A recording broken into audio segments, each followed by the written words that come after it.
ہم قبول کرتے ہیں، یعنی جمہور اس کو قبول کرتے ہیں۔ دوسری بات یہ ہے کہ احناف کے ہاں سیدنا ابو ہریرہ رضی اللہ تعالی عنہ کی روایات جو ہیں وہ ان کے غیر فقیہ ہونے کی وجہ سے وہ اس کو قبول نہیں کرتے، کیونکہ ان کے ہاں ایک قاعدہ ہے احناف کے ہاں، وہ یہ ہے کہ جب کوئی غیر فقیہ صحابی بھی روایت بیان کرے گا تو اس روایت کو ہم قبول نہیں کریں گے، بلکہ اس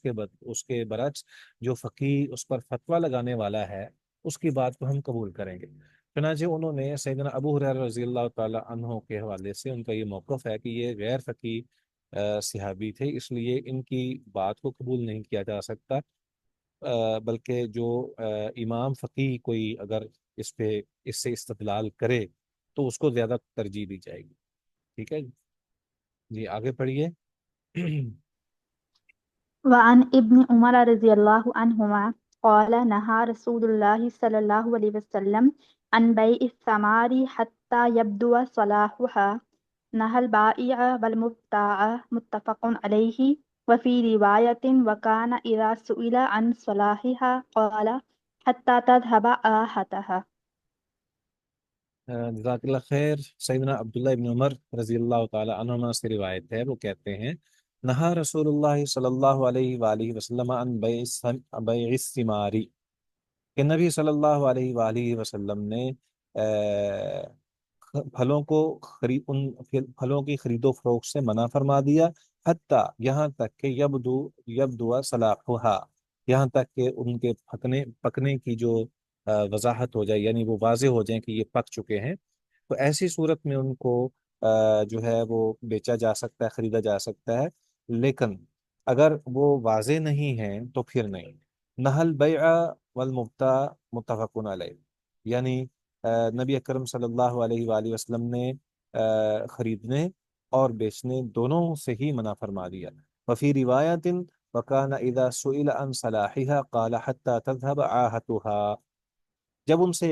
ایک روایت میں ہے کہ وکانا اذا سئل، جب آپ سے یہ سوال کیا جاتا ان صلاحها کہ پھل کب پکتے ہیں، یعنی ان کی کیا نشانی ہے، تو وہ کہتے حتی تذهب عاهتها، یہاں تک کہ چلی جائے اس پر کوئی آفت یا کوئی اندیشہ جس کے ساتھ کوئی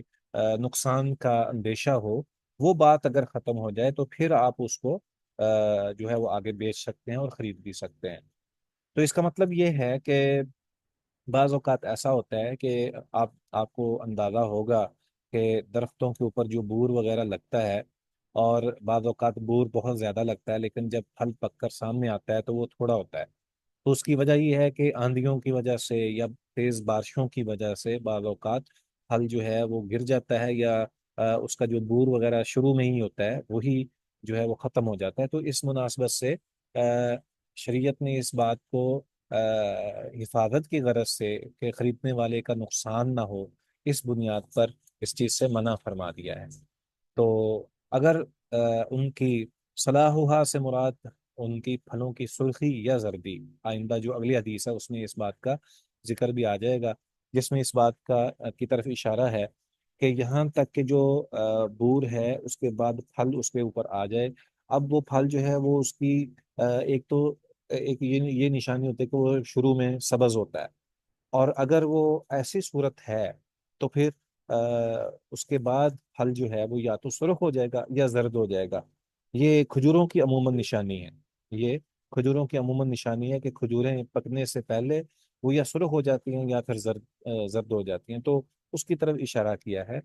کہ یہاں تک کہ ان کی بالکل سرخی اور زردی جو ہے وہ سامنے آ جائے تو پھر اس کا خریدنا اور بیچنا جائز ہے۔ جی۔ وعن انس بن مالک رضی اللہ عنہ ان النبی صلی اللہ علیہ وسلم نہى عن بیع الثمار حتى تزحی، قیل وما زحوها قال تحمار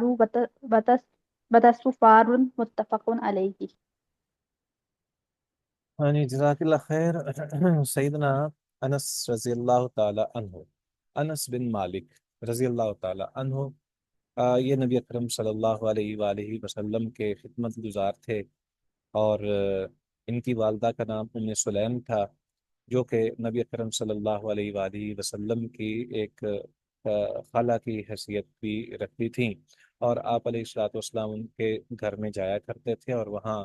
بعض اوقات آرام بھی فرمایا کرتے تھے۔ یہ وہی ام سلیم ہیں جن کے پاس نبی صلی اللہ علیہ وآلہ وسلم کی خوشبو تھی، یعنی پسینہ جو ہے وہ جمع کیا کرتی تھیں، اور ان کو اس پسینے کو وہ اپنے خوشبو میں شامل کیا کرتی تھیں۔ اور اسی طرح جو مالک ہیں یہ تو چلے گئے، چھوڑ کر مدینہ چھوڑ کر چلے گئے، تو بعد ازاں ام سلیم رضی اللہ تعالی عنہا نے آگے شادی کر لی طلحہ رضی اللہ تعالی عنہ سے، ابو طلحہ رضی اللہ تعالی عنہ سے۔ تو نبی صلی اللہ علیہ وآلہ وسلم نے ان کو اپنے بال وغیرہ بھی دیے تھے برکت کی غرض سے، جب آپ تشریف لے گئے حج کے لیے، تو وہاں پر جب آپ نے حلق کروایا تو سیدہ ام سلیم کو اور ان کے خاوند کو نبی صلی اللہ علیہ وآلہ وسلم نے اپنے بال بھی دیے تھے، جو بعد ازاں انہوں نے اپنے پاس سنبھال کر رکھے اور تقسیم بھی کیے لوگوں میں۔ تو ان کے ساتھ نبی صلی اللہ علیہ وسلم کا بڑا اچھا تعلق تھا۔ تو سیدنا انس رضی اللہ تعالی عنہ بیان کرتے ہیں کہ ان النبی صلی اللہ علیہ وآلہ وسلم نہا عن بیع الثماری، نبی صلی اللہ علیہ وآلہ وسلم نے پھلوں کی خرید و فروخت سے منع فرما دیا، حتیٰ تزہیا، یہاں تک کہ وہ پکنے کے قریب ہو جائیں، یعنی وہ واضح ہو جائیں۔ قیل وما زہوہا، ان کے پکنے سے کیا مراد ہے؟ قال تحمار و تصفار، یا تو وہ سرخ ہو جائیں یا وہ پیلے یعنی زرد ہو جائیں، متفق علیہ۔ ہاں جی، آگے۔ وعنه رضي الله عنه أن النبي صلى الله عليه وسلم نهى عن بيع الإناب حتى يصفد وعن بيع الحب حتى يشتد. رواه الخمسة إلا النسائي وصححه ابن حبان والحاكم. جزاک اللہ خیر۔ انہی سے روایت ہے، سیدنا انس بن مالک رضی اللہ تعالی عنہ سے روایت ہے کہ ان النبی صلی اللہ علیہ وآلہ وسلم نہا عن بیع العنب، نبی صلی اللہ علیہ وآلہ وسلم نے انگوروں کو بیچنے سے منع فرما دیا، حتیٰ یسود، یہاں تک کہ وہ سیاہ ہو جائیں، وعن بیع الحب وعن بیع الحب حتیٰ یسود حتیٰ یشتد، اور اسی طرح نبی اکرم صلی اللہ علیہ وآلہ وسلم نے دانے کو سخت ہونے سے پہلے فروخت ہونے سے منع فرما دیا۔ رواہ الخمسۃ الا النسائی وصححہ ابن حبان الحاکم۔ مقصد یہ ہے کہ انگوروں کا جو رنگ ہے ہمارے یہاں تو یعنی یہ پیلے بھی ہیں، سبز بھی ہوتے ہیں، اور اس کے علاوہ پیلے بھی ہوتے ہیں، اور اس کے علاوہ سیاہ بھی ہیں۔ تو نبی اکرم صلی اللہ علیہ وآلہ وسلم نے سیاہ انگوروں سے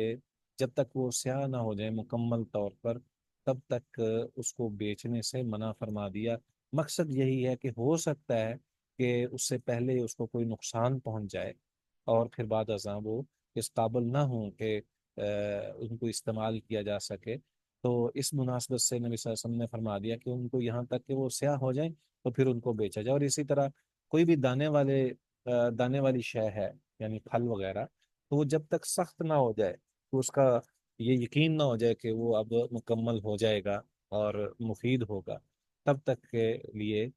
نبی اکرم صلی اللہ علیہ وآلہ وسلم نے اس کو بیچنے سے منع فرما دیا۔ تو ان تمام روایات سے جو بات ہمارے سامنے آتی ہے وہ یہی ہے کہ جب تک پھل کے پکنے کی مکمل طور پر ہمارے سامنے صورت نظر نہیں آتی، تب تک ہم پھلوں کو درختوں کے اوپر ہوں تو ان کو بیچنا ہمارے لیے درست نہیں ہے۔ ہاں جی، یہی بات اس پہ اجماع جو ہے وہ نقل کیا گیا ہے۔ البتہ احناف کچے پھلوں کو خرید و فروخت کو بھی جائز قرار دیتے ہیں۔ جی، اگلی حدیث پڑھیے۔ وعن جابر بن عبد الله رضي الله عنهما قال قال رسول الله صلى الله عليه وسلم لو بعت من أخيك ثمرا فأصابته جائحة فلا يحل لك أن تأخذ منه شيئا بما تأخذ مال أخيك بغير حق. رواه مسلم وفي رواية له تھوڑا اوپر کیجیے اسکرین. النبی صلی أن اللہ النبي صلى الله عليه وسلم أمر بوضع الجوائح. ہاں جی، جزاک اللہ خیر۔ یہ حدیث جابر بن عبداللہ رضی اللہ تعالی عنہما کی ہے کہ جابر جو ہیں ان کے والد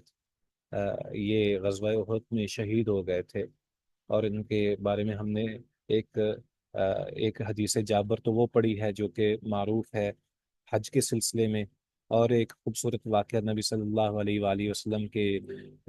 اونٹ خریدنے کا، ان سے محبت برے انداز سے اونٹ خریدنے کا واقعہ بھی ہم نے پڑھا ہوا ہے۔ تو یہ وہی جابر رضی اللہ تعالی عنہ ہیں۔ وہ کہتے ہیں کہ رسول اللہ صلی اللہ علیہ وآلہ وسلم نے ارشاد فرمایا، لو بعت من اخیک ثمرا فاصابته جائحة، اگر تم اپنے بھائی کو کوئی پھل فروخت کرو، فاصابته جائحة، اور پہنچ جائے اس پھل کو کوئی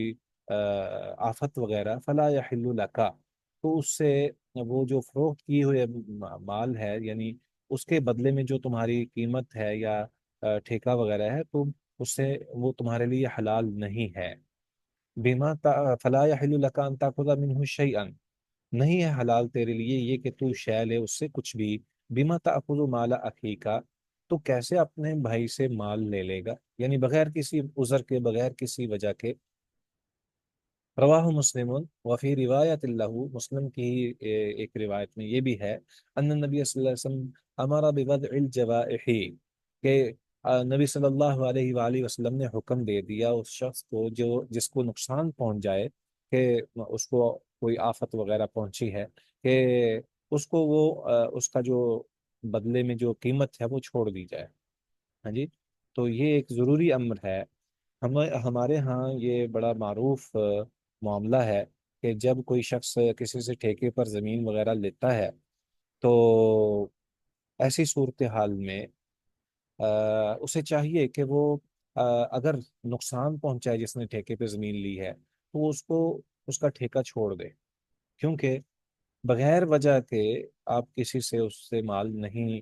اینٹ نہیں سکتے، کیونکہ اس کا نقصان ہوا ہے، اور اس کو تو اس بات پر یقین تھا کہ وہ اس سے کوئی نہ کوئی فائدہ حاصل کرے گا، لیکن نہیں ہو سکا، تو ہمارے لیے یہ جائز نہیں ہے کہ ہم بلا وجہ کسی پر بار ڈالیں۔ اب دیکھیں نا، ہم نے جو پچھلی روایات پڑھی ہیں، ان روایات میں بھی اس بات کی طرف اشارہ ہے کہ کیوں شریعت نے ممانعت کی ہے کہ جب تک پھل پک نہیں جاتے تب تک آپ اس کو بیچ نہیں سکتے۔ وجہ یہی ہے کہ ہو سکتا ہے اگر اس کو آفت آ جائے، جیسا کہ روایات میں مذکور ہے، تو اگر آفت آ جائے گی تو وہ بیچنا کیسا،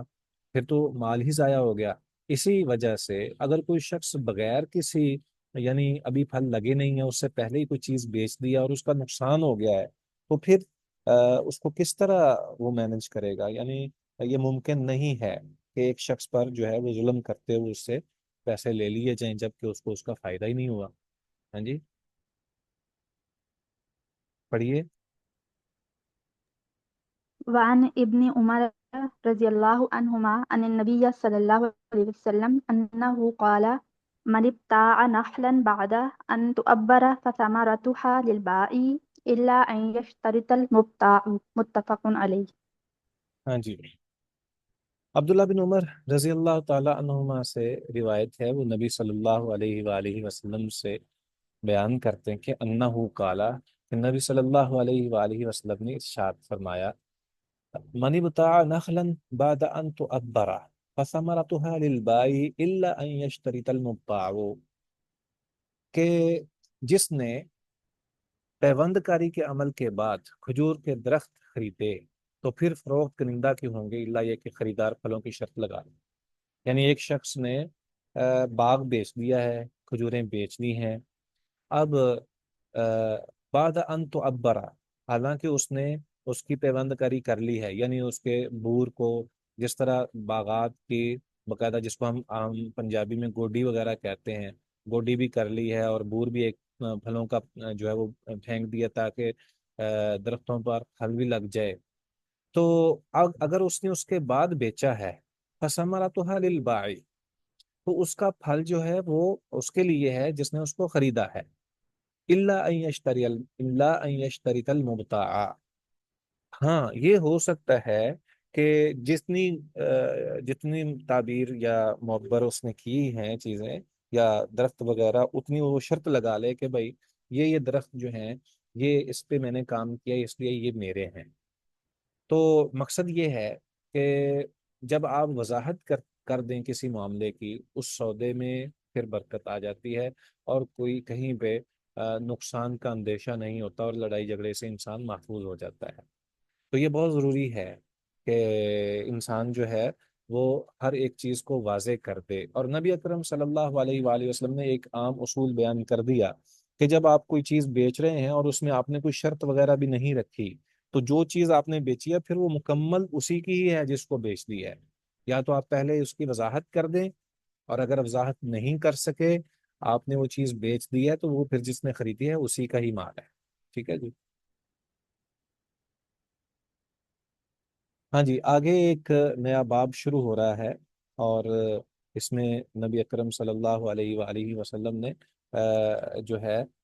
ایسے کچھ بیوع کا ذکر کیا ہے جو کہ ان چیزوں سے ہٹ کر ہیں جو ہم پہلے پڑھ چکے ہیں۔ اس میں ہے ابواب السلمی والقرض والرہن، بے سلم اور قرض اور رہن کا بیان۔ یعنی یہاں پہ یہ تھوڑی سی مختلف چیزیں ہیں، تو اس کو ذرا ہم نے توجہ کے ساتھ پڑھنا ہے۔ اس کے اندر نبی اکرم صلی اللہ علیہ وآلہ وسلم نے رہن رکھنے، گروی رکھنے کی بارے میں ذکر کیا، اسی طرح قرض کے حوالے سے بیان کیا ہے، اور اسی طرح بے سلف کا ذکر کیا ہے۔ بے سلم یا بے سلف، یہ دونوں ہی ایک معنی کے مطابق ہیں۔ اس کا اس کا جو اصل مطلب ہے وہ یہ ہے کہ سونا چاندی یا مروجہ سکہ، یعنی نقدی پیشگی قیمت دے کر ایک معلوم متعین مدت تک کے لیے چیز کا سودا طے کرنا، کہ گویا کہ کوئی شخص جو ہے وہ پہلے قیمت دے دیتا ہے،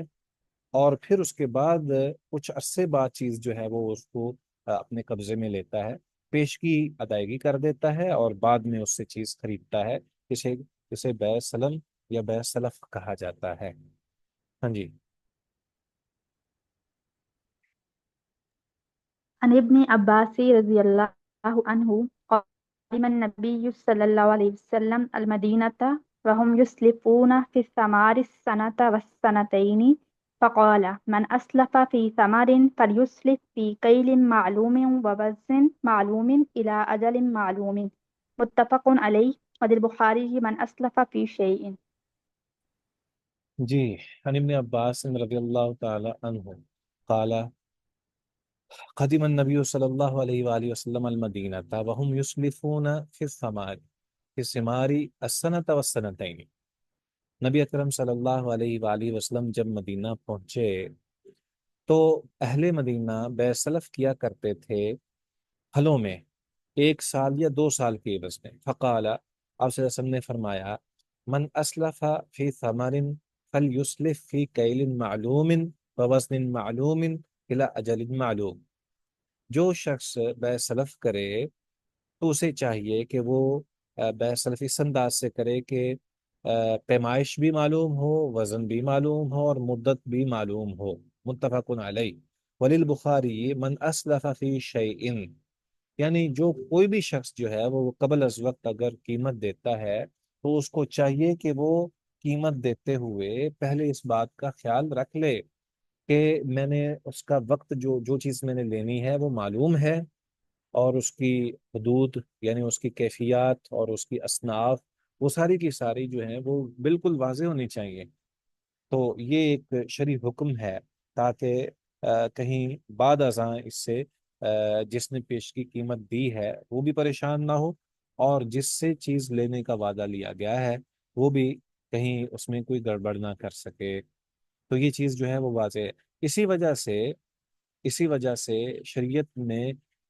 خرید و فروخت کے معاملات کو لکھنے کا بھی حکم دیا گیا ہے کہ جو ہے وہ معاملات کو لکھا جائے، اور خرید و فروخت کو ہر صورت میں لکھا جائے۔ تو ہمیں بھی شریعت پر عمل کرنا چاہیے۔ جی۔ وعن عبد الرحمن بن أبزة وعبد الله بن أبي أوفى رضي الله عنهما قال كنا نصيب المغانم مع رسول الله صلى الله عليه وسلم وكان يأتينا أنبات من أنبات الشأم فنسلفهم في الحنطة والشعير والزبيب وفي رواية والزيت إلى أجل مسمى قيل أكان لهم زرع قال ما كنا نسألهم عن ذلك رواه البخاری۔ جی جزاک اللہ خیر۔ یہ حدیث بے سلف کے حوالے سے ہی ہے۔ اس میں عبد الرحمن بن ابزا اور عبداللہ بن ابی اوفا رضی اللہ تعالی عنہما یہ بیان کرتے ہیں، کننا نصیب المغانم مع رسول اللہ صلی اللہ علیہ وآلہ وسلم، کہ ہمیں غنیمتیں ملتی نبی اکرم صلی اللہ علیہ وآلہ وسلم کے ساتھ۔ وکانا یاتینا انبات من انبات الشامی، اب ہمارے پاس مال اور نقدی وغیرہ تو موجود ہوتی، وکانا یاتینا انبات، اور ہمارے پاس نبتی لوگ آتے۔ یہ عراقی لوگ تھے، انہیں اجمی بھی کہا جاتا ہے کہ یہ اجمی لوگ تھے جو کہ ہمارے پاس آتے شام کے علاقے سے، انبات من انبات الشامی، یعنی شام کے علاقے سے۔ اب یہاں پہ یہ بات ہمیں ہمارے ذہن میں ہونی چاہیے کہ شام کا علاقہ بہت ہی زرخیز تھا، بہت خوبصورت تھا، وہاں باغات تھے، وہاں بہت زیادہ فصلیں ہوا کرتی تھیں، اور اسی طرح جو اور کھجور، اور اسی طرح زیتون اور انگور وغیرہ، اور اس طرح یعنی ہر قسم کا پھل جو ہے وہ اس دور میں معروف تھا کہ شام کے اندر ہوتا ہے۔ آج بھی لبنان کے اندر اور شام کے مختلف علاقوں کے اندر بہت اچھے باغات ہیں، اور سب سے اچھے معروف جو خوش ذائقہ پھل وغیرہ ہیں وہ انہی علاقوں سے ہیں۔ تو آپ کے علم میں ہونا چاہیے کہ نبی اکرم صلی اللہ علیہ وآلہ وسلم جب مکہ میں دعوت اسلام دیتے تھے، اس موقع پر اہل مکہ نے ایک دفعہ نبی صلی اللہ علیہ وآلہ وسلم سے یہ بھی ایک بات کہی تھی کہ آپ ہمارے لیے جس طرح شام کے اندر باغات ہیں اسی طرح مکہ کے اندر باغات لگا دیں، اور اسی طرح ہمارے لیے سونے اور چاندی کے پہاڑ ہوں، اور وادیاں ہماری جو ہیں وہ سرخ زرخیز ہو جائیں، اور یہاں پر تو وہ اسی وجہ سے شام کا انہوں نے ذکر کیا تھا، کیونکہ اس دور میں شام کے علاقے کے پھل وغیرہ اور باغات بہت ہی زیادہ معروف تھے اور زرخیز علاقہ تھا۔ اور چونکہ اہل مکہ جو تھے یہ علاقہ سارے کا سارا صحرائی علاقہ ہے اور پتھریلا علاقہ ہے، اس وجہ سے یہاں تو کچھ نہیں ہوتا تھا، تو اس بنیاد پر انہوں نے کہا۔ تو بہرحال صحابہ اکرام یہ جو عبد الرحمن بن ابزہ اور عبداللہ بن ابی اوفا رضی اللہ عنہما بیان کرتے ہیں، فَنُسْلِفُهُمْ فِي الْحِنْطَةِ وَالشَّعِيرِ وَالزَّبِيبِ، کہ ہم انہیں گندم، جو اور منقع کے ساتھ بے سلف کر لیا کرتے تھے۔ وفی روایت والزیتی، اور ایک روایت میں ہے کہ زیتون کے پھل، اور ہو سکتا ہے کہ وہ تیل ہو یا ہو سکتا ہے وہ پھل ہو، الی اجل مسمى، ایک وقت مقررہ تک، قیل اکان لهم زرع، تو انہیں کہا گیا، یعنی جب ان کے پاس جب یہ بات کر رہے تھے تو انہیں کہا گیا کہ اکان لهم زرع، کیا ان کے پاس کھیتیاں تھیں؟ قالا، ان دونوں نے کہا ما كنا نسألهم عن ذلك، ہم یہ نہیں سوال کرتے تھے کہ کیا تمہارے پاس اپنے باغات ہیں یا نہیں ہے۔ رواہ البخاری۔ مقصد یہ ہے کہ یہاں پر بڑا خوبصورت انداز سے ایک معاملہ ہمارے سامنے آ گیا ہے، اور وہ یہ کہ جب وقت مقرر ہو، قیمت متعین ہو، اور اصناف یا اجناس کی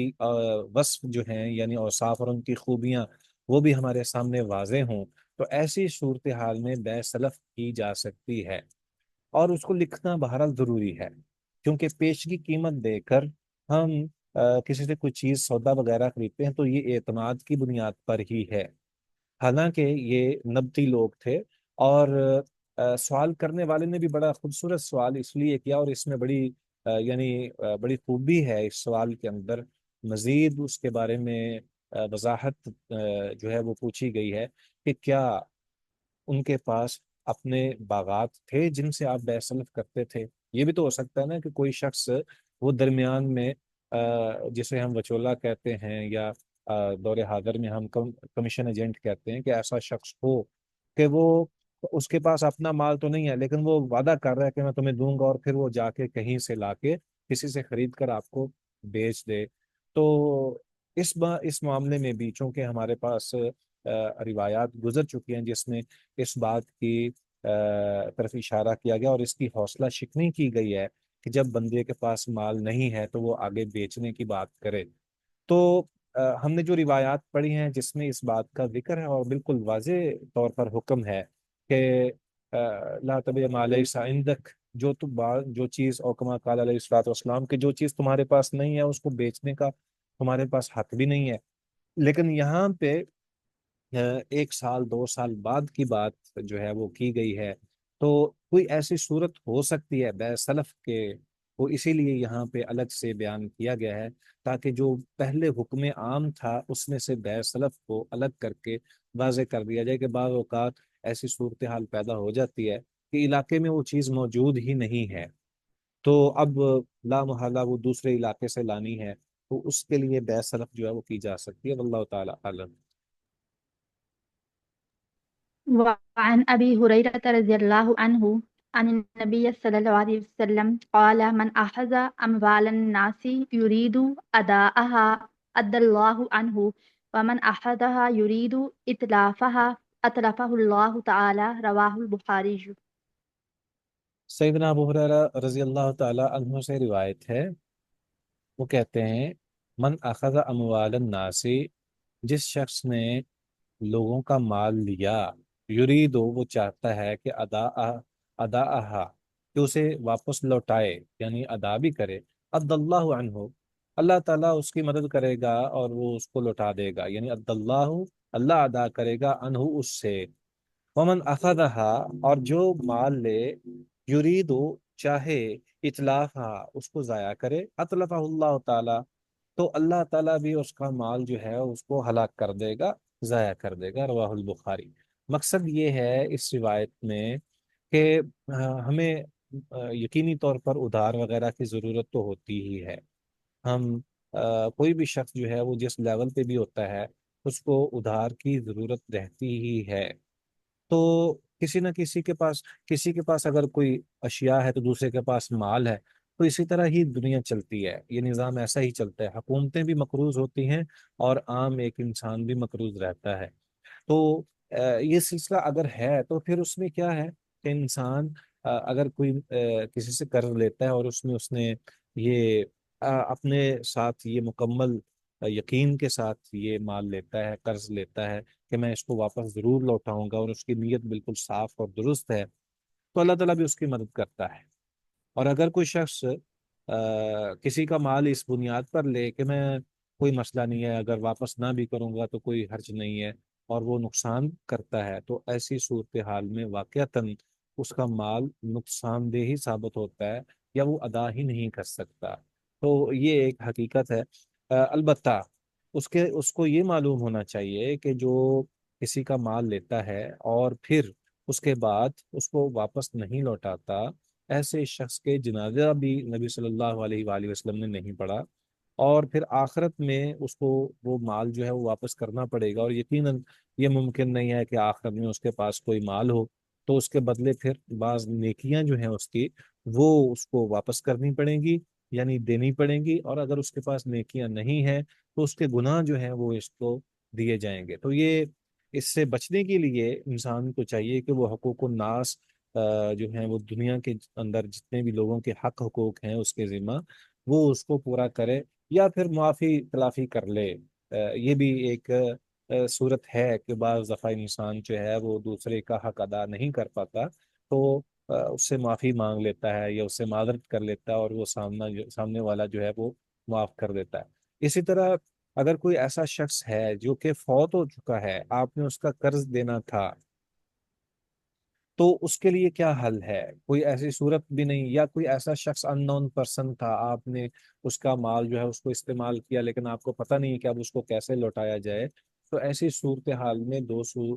اس کے حل ہیں، ایک تو یہ کہ وہ مال صدقہ کر دیا جائے تاکہ اس کی نیت سے مال کو صدقہ کر دیا جائے، یا پھر یہ ہے کہ اس کے لیے بہت زیادہ دعائیں کی جائیں، بہت زیادہ دعائیں کی جائیں، اس کے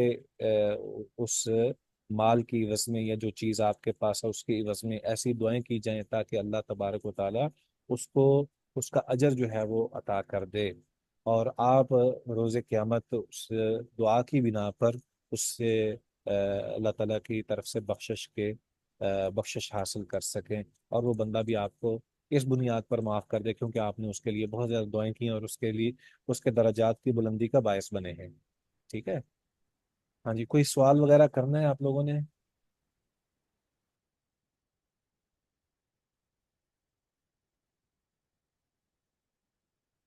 آج ہمارا سبق جو ہے وہ تھوڑا سا لیٹ ہوا،